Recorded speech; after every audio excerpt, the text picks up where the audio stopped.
So in today's session, we spoke about part of my journey that I've been holding a lot of shame around. And actually, this shame isn't even mine. It's not mine. It's society's issue that I have internalized. And I don't necessarily want to talk about it fully right now. That's another thing we covered, is leaning into self-validation, not seeking validation from the external,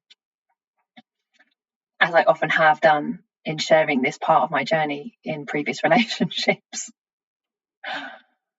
Oh, God. In my journey, in this life, sexual abuse has been a big theme, right? And over time, I internalized all this shame and all this ickiness and all of this shit, right?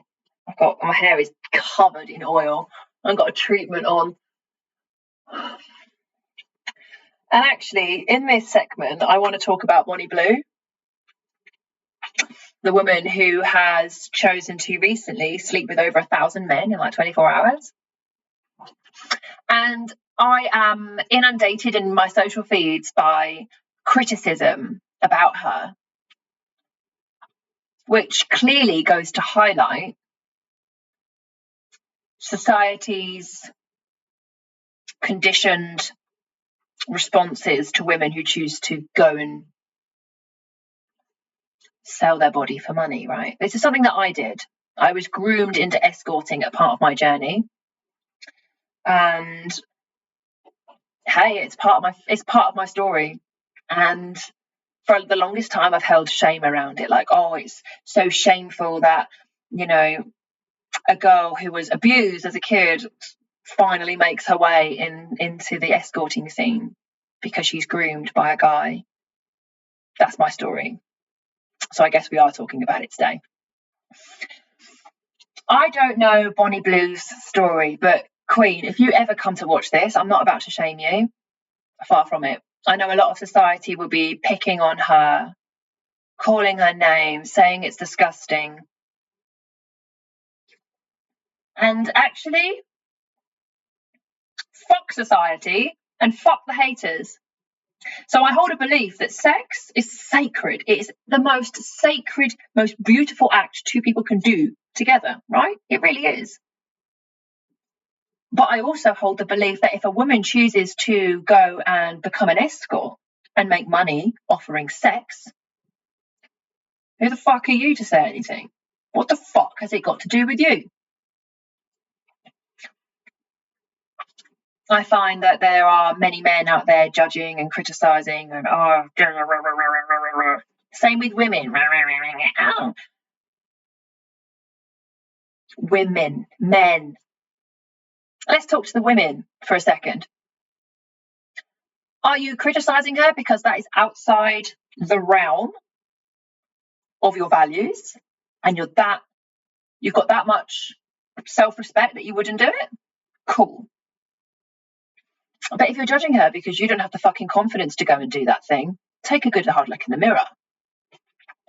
I think a lot of people completely underestimate the level of confidence it takes to offer yourself up as an escort, selling yourself, making money off your body. It takes a hell of a lot of confidence. Or, as I just said to my therapist, a whole lot of reckless stupidity. In my pursuit for that, going down that path, I was just desperately looking for love, validation, and safety. All right, I might not have been going about it in the most helpful way or the most nurturing to myself, but I hadn't learned how to do all those things, yet. no matter what your preferences are and what your beliefs are around this whole Bonny Blue thing,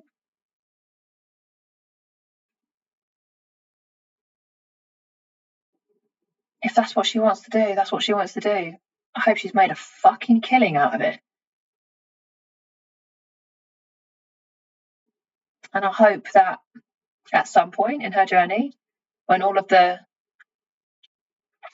this is a thing of the past, maybe 10 years on, if she's not still in the scene, that she finds enough compassion and not to shame herself, not to get on the society bandwagon of calling herself a slut or a whore, or that she's broken. And I hope that it doesn't, as it did to me, lower and define my worth. For the longest time, I was so embarrassed about it. Not because I was embarrassed about doing it at first.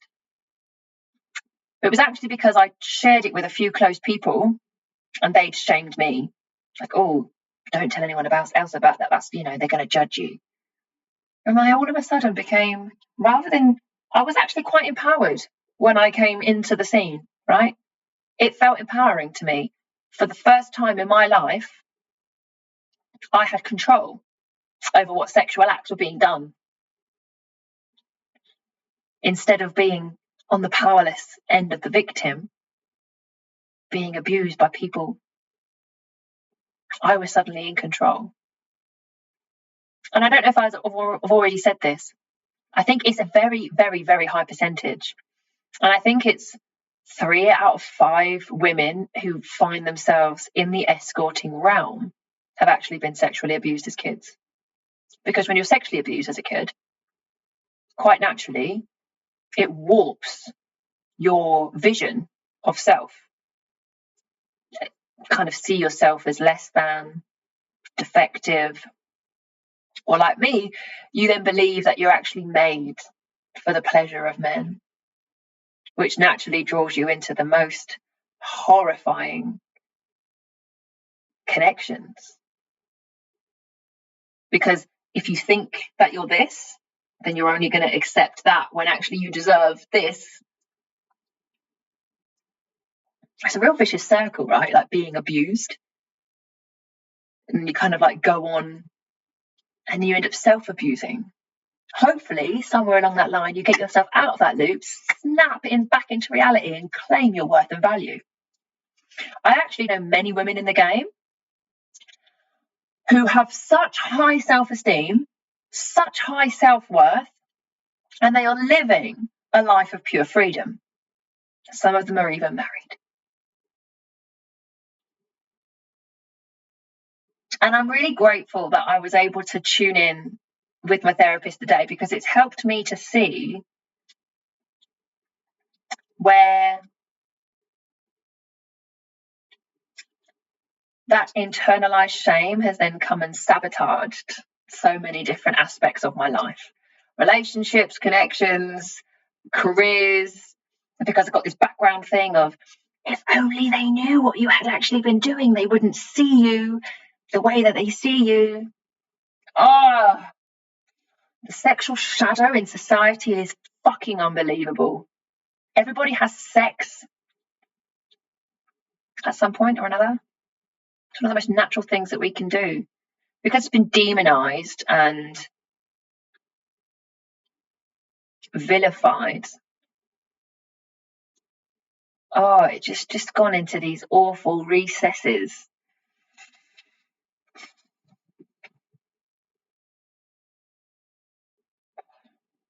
So, Bonny Blue. Lay off her, leave her alone. There are some women out there that do it just so they can feed their goddamn kids. Saves them having to work a fucking useless job and actually provides them with a sense of stability. Good for you. I'm glad that you found something that is working for you in the interim or the long term. Now, I personally would never go back into escorting, not even a shadow of a doubt. I would never go back there, ever, because I'm different now. I'm not that person. I'm not that girl. and I have higher esteem. I've cultivated better values, and I don't want to disrespect my body like that. But it doesn't mean that I judge others for doing that. I don't know if I'm ever going to post this because it feels really tender, and actually through learning about myself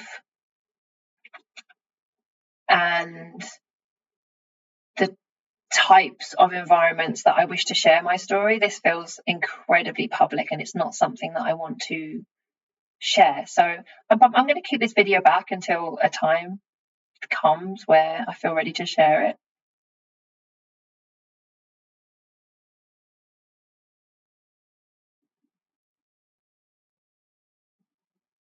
But I'm not about to hold any shame about something that I did back in my early 20s at a time of my life when I was just looking for safety and stability.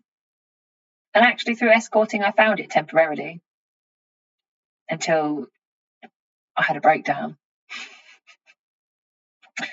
I had a breakdown. It brought me to my knees. And now you are seeing me at part of my journey when all of that's coming to a close. So session 2 can be held back. But she really has helped me to see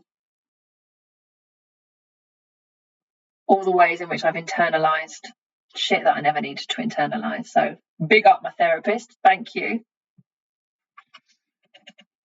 See you for session number 3.